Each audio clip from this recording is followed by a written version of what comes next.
Ayun, dalawa. Wow, let's go! Ikot kami ng spot, guys. Tap na natin to. Okay, go na. Nagis ko na to. 1, 2, 3, go.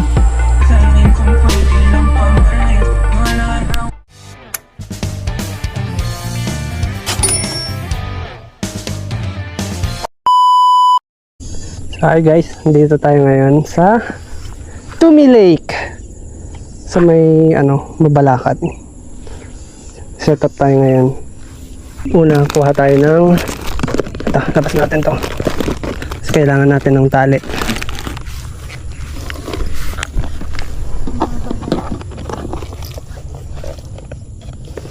Yun.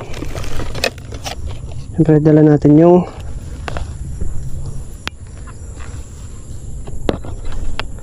camping natin na tali. Hindi talaga yung nakikita. Nakikita yun.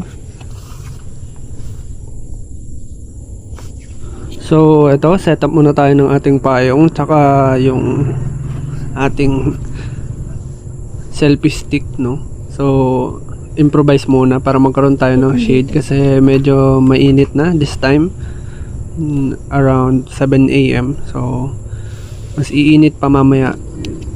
So, ayan, sinubukan natin dito talian na ang ating camping tent na tali. Pero, as you can see, mukhang hindi ubra tong ginagawa ko kasi mukhang nakalimutan na natin ang basic na tinuro sa atin nung nag-boy scout tayo. Kaya naman, ang ginawa ko na lang is hinanap ko na lang yung electrical tape kasi sa pagkakaalam ko, nakalagay yun sa tackle box ko yung electrical tape na yun. Yun na lang gagamitin natin.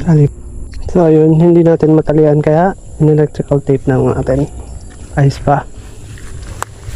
Alright. Ang organized ng pang fishing na.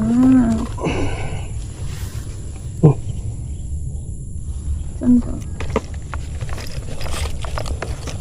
Ilabas ka na to.